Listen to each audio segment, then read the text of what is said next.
Pause the scroll. 15 pounds, 6 weeks, no math, no misery. You in? Here's one move that changes your month before I say another word. Walk for 10 minutes after meals. That simple habit lowers the sugar surge, calms your cravings, and makes fat burning easier. Keep listening because I'm going to hand you a week-by-week plan for 6 weeks that can take off around 15 pounds if you have weight to lose. Hey friends, welcome back to the Diabetes Fix. I'm Dr. Yaz, quadruple board certified endocrinologist, obesity specialist, diabetes expert, and professional myth buster. And I'm a soccer ballet homework mom with a very full Google Calendar and did everything right, tracked every gram, and lived at the gym at 5 a.m. And guess what? The weight stayed. And that's when I stopped treating food like math and started treating it like chemistry. The needle actually started to move. And that's what we're doing together today. Now, before we jump into the plan, let me set expectations. This is not a fairy tale. This is your biology. If your insulin stays high, it's harder to lose weight. And if you lower the blood sugar spikes, move your muscles, and sleep like a person who actually cares about the next day, the body will unlock the energy you've been carrying around, also known as your fat.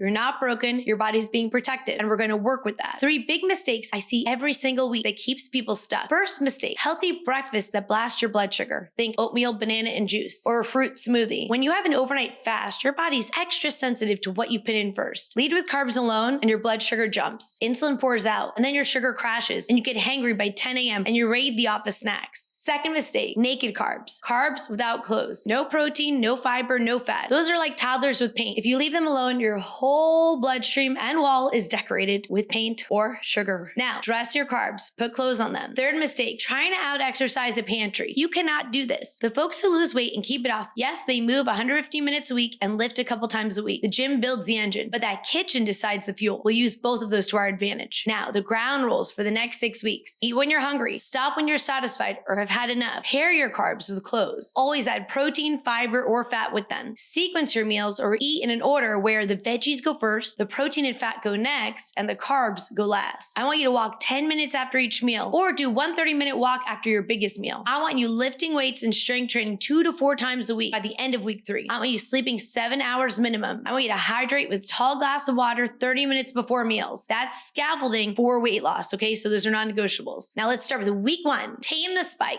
Turn on the cues. Breakfast is protein first. So I want you aiming for 30 to 40 grams. Think eggs, Greek yogurt, eggs, sausage, a protein shake if mornings hate you. No naked carbs though. Every time you eat a carb, give it clothes. Pair toast with eggs, avocado. Pair fruit with cottage cheese or nuts. Sequence your plate. Veggies first, protein and fat next, carbs last. Now, special bonus if you're up for it, vinegar in a glass of water, 1 tablespoon, in a big glass of water about 15 minutes before a higher carb meal. And I want you walking 10 minutes after you eat. Why that works? Well, eating protein and fiber before the carbs slow the sugar rush, so your pancreas doesn't have to yell at it with insulin, and your cravings can chill. That short walk is going to help your muscles grab the sugar while it's still in the bloodstream, and your evening munchies will get quieter because you didn't ride that morning glucose roller coaster. Now, let me give you a real life example. Say I'm at Chipotle. Well, first I tell them the guac's extra. I know, I got it. I'm paying for the guac. No, I'm just kidding. So real life, right? At Chipotle, I'll ask for half the rice on the side. Then I have the fajita, the veggies, the chicken, the salsa, the guac first, and a touch of rice if I'm still hungry. But the rest goes in my garbage. The office muffins, they're never naked. I'll eat eggs before and then maybe have half the muffin. And then I'll take a little walk through my office hallway and dump that muffin because I know I've had enough. All right, way to remember all of this. Carbs are toddlers with paint. Dress them before they touch the wall. And for next week, once this roller coaster is steady, we will be flipping the switch so your muscles soak up sugar like a sponge. Week 2, sleep and strength are the reset buttons. Add 2 strength training sessions a week this week. No gym needed. Think air squats, wall push-ups, rows with water jugs, deadlifts with a backpack of books, suitcase carried with grocery bags. Keep your total movement around 150 minutes a week. Walks count. So guard 7 hours of sleep, stop screens 2 hours before bed. Caffeine curfew 3 p.m., but for some of you, like me, 12 p.m. Why this works? Well, your muscles are going to act like storage for sugar and burn it during activity. Lifting tells your body to keep muscle, which raises your daily energy burn, even at rest. And when you're short on sleep, this pushes insulin resistance and hunger hormones in the wrong direction. So meeting your sleep needs calms that storm. Real life, I set alarms not just to wake up, but to wind down. The phone charges in the kitchen, not on my nightstand. And if I can't do my full 30 to 40 minute weightlifting session, 2 nights a week, I will literally put a 10-minute timer on the clock and lift while spaghetti water boils. Yes, it works. The kids count my reps. They love it. Now, an analogy to help you remember all this. You don't run on gas. You run on diesel, protein, and muscle. So you need to build the engine and it burns cleaner. So by the end of this week, your hunger hormones should be calmer now. So we're about in the next week to feed the engine without feeding fat storage. Week 3, protein that satisfies, not punishes. I want you setting daily protein goals. Most women do well around 100 to 120 grams, men 120 to 150. Now remember, I want you to adjust for your size and your health. I want you to keep sequencing, keep your walks going, keep 2 to 3 strength training sessions a week. Why it works? Well, higher protein meals help hold onto muscle while you lose fat, and they flip off that 4 p.m. snack gremlin. You know the one I'm talking about. You feel steady between meals instead of hunting for carbs every 90 minutes. So real life, right? Breakfast can be an omelet with cottage cheese. Lunch can be chicken salad with olive oil and greens with a piece of fruit after. Snacks can be Greek yogurt with chia seeds or turkey roll-ups wrapped in bell peppers. If you're on the go, grab a protein shake and a piece of fruit. Now, to help you remember this, protein is the parking brake on your cravings. Now, for next week, right? Same ingredients, different order, very different blood sugar. You'll feel the difference after dinner. Week 4, order of operations changes your body. So I want to double down on veggies first, then protein and fat, then carbs last. I want you to keep that post-dinner walk. Why it works? Well, when carbs are last, the sugar trickles in instead of flooding the blood sugar. Insulin will stay calmer and your body can reach for stored energy instead. That after-dinner walk especially clips the evening spike that usually sends people snacking. Now, in real life, say you have family pasta night. Have a salad with olive oil first, meatballs second, small pasta third. Say you're at a birthday party. Eat your protein and veg first and the cake after. Then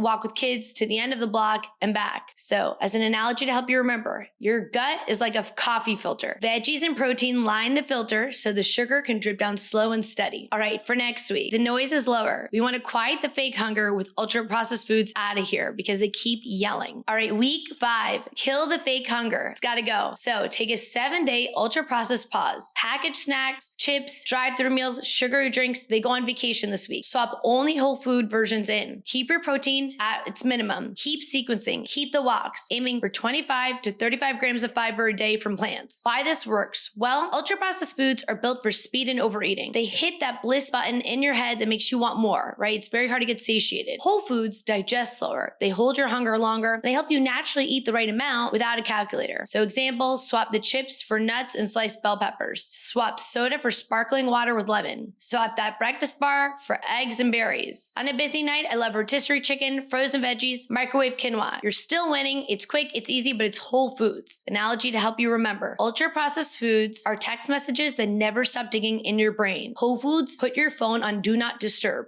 So suspense for next week. Final week is your dress rehearsal for real life. Travel, parties, Aunt Betty, office potlucks, and you'll keep the scale moving anyway. Welcome to week 6, your real life rehearsal. Think travel, parties, chaos. Start by eating out most twice this week. When you do, order protein and veggies first, keep your carbs on the side, and for last, if you're still hungry. Keep the after meal walks as a non-negotiable. Do a Sunday reset. I want you to pre-cook your protein. Wash and chop fruits and vegetables for the week. Pack car snacks, turkey, nuts, cheese sticks, apples to block emergency drive-through situations. Wendy's, I'm talking to you. Now, why does this work? Consistency beats perfection. You're dialing in the same levers. Protein first, carbs last, walking after meals, strength training twice a week, 4 times a week if you're going for gold, and 7 hours of sleep under real pressure. That's what keeps insulin quiet and fat loss steady. Now, let me give you a couple real life examples. My son is soccer practice and football practice, and my daughter and I are in the car a lot. That means I have a cooler in my trunk with some turkey wraps, cut veggies. Okay, I watch him from the side. He sees me. I say, hi, but I'm walking. I'm moving. Okay, work trip. Think breakfast is eggs and veg. Lunch, a sashimi and salad. Rice last, if at all. Okay, and then I'm doing 10-minute laps in the hotel after dinner. So to help you remember about this week, this isn't a ladder. It's a cycle you can re-enter anytime a week goes sideways. So which plate wins and why your metabolism suddenly feels 20 years younger? Let's return. 2 plates. Plate A, bagel and orange juice. Plate B, eggs, avocado, berries. What wins? Protein first. Carbs dressed, movement after meals. Those 3 levers lower insulin, calm hunger, and let your body spend stored energy. That's how 15 pounds in 6 weeks actually happens if you have weight to lose. No drama, no starvation math, just biology. I know some of you are thinking, do I really have to give up X or processed food forever? No. we're not doing food jail. We're doing food order and food close. So eat the protein and veg first, then have the treat when your body is buffered, and then take a 10-minute walk. You'll be shocked how much less you want it afterward. And what if you can't hit every target every day? Well, welcome to being a human. If life gets messy, go back to week 1. Not failure, a reset. This plan is not a straight climb. It's a loop. You can re-enter it anytime. Keep what works, drop what doesn't. And if walking after lunch helps, keep it. If one protein shake bloats you, swap the brand or eat eggs. Simple. What about exercise if you have joint pain or chronic illness? We adapt. You can do chair squats, wall push-ups, light bands. 10 minutes counts. 2 sets counts. We build up. And if you use insulin or medication that can cause lows, check your sugars when you add new walks. If you have kidney disease or other medical needs, talk to your clinician about the right protein target. This is a plan, not a verdict. I want to raise the stakes for just a second. This is not just about your genes. This is your energy with your kids after work. This is whether or not you nod off at the wheel on your way home. This is your A1C, cholesterol, or blood pressure moving in the right direction and your heart getting less of a pounding. And when you stack these habits, you're not only lighter, you're steadier. Cravings don't run your day, and that feeling is priceless. Okay, so I want to run a quick Q&A coaching burst because I know what's in your head and the questions you're going to ask. So first, do I have to count calories? No, because I'm changing the order and quality you eat. And when you do that, you'll naturally eat when you're hungry and stop when you're satisfied, okay? But make sure you're listening to your body. If you love numbers, you can bring them in later. Most of my patients don't need to. Is 10 minutes of walking really enough after a meal? Yes, it's not a marathon, it's a timing trick. Your muscles pull sugar from the bloodstream while you move. That stacks up after each meal and adds up fast. But if not, one 30-minute kind of cardio boost works. Now, why carbs last? Like I said before, because when carbs go last, the sugar hits slower. That insulin whisper is a whisper and not a scream. And you won't get the crash of sugar that drops because of it, which will shove you toward the fridge at 9 p.m. for night snacks. Now, what about breakfast people who aren't hungry? I hate breakfast. Great, no problem. Drink water 30 minutes before, and if you're still not hungry, wait. Eat your first meal when you feel true hunger and still lead with protein first. Now, what about snacks? If you do need one, do a protein plus plant snack. Greek yogurt and chia seeds, cottage cheese and cucumbers,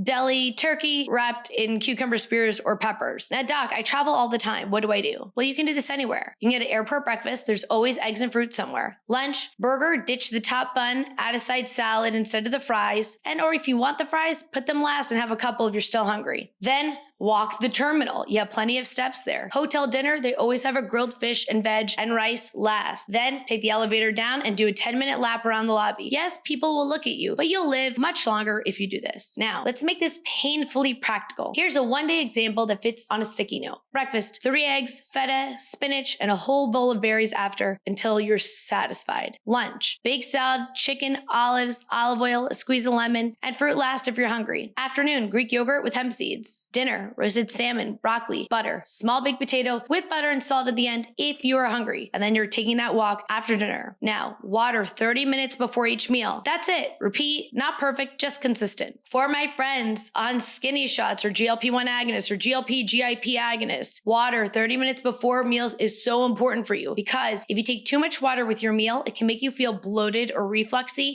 or you may eat and not drink, and that's a non-negotiable. You have to have water. I don't care how little thirst you have. You don't need to be uncomfortable to lose weight. We work with your body, not against it. So let's recap the 6 weeks in plain English so your brain can take a screenshot. Week 1, protein first, carbs last, 10-minute walks, vinegar optional, 1 tall glass of water 30 minutes before meals. Week 2, 2 to 4 strength training sessions a week with a total movement of 150 minutes a week. And you're going to guard 7 hours of sleep like a hawk. Week 3, you're creating a protein floor. 100 to 120 grams of protein for most women, 120 to 150 for most men. I want you pairing this with plants. Week 4, double down on the meal order and post-dinner walk. Week 5, 7-day ultra-processed pause, 5 or up to 25 to 35 grams a day. Week 6, real-life rehearsal. Eat out twice max, protein and veg first, carbs last. Sundays are resets, and we have non-negotiable 10-minute walks. You don't need to be perfect, but you do need to be stubbornly average in the same direction for 6 weeks. And you can start tonight. That is the real plan. All right, you've got this. Comment I'm in with your start date so I can cheer you on. And grab my free 15x6 quick start checklist in the description. If you're ready to do this with support inside the diabetes reversal method, doors are open, self-paced group coaching, and in eligible states care with my practice. 1 plate at a time, 1 walk at a time, 1 win at a time.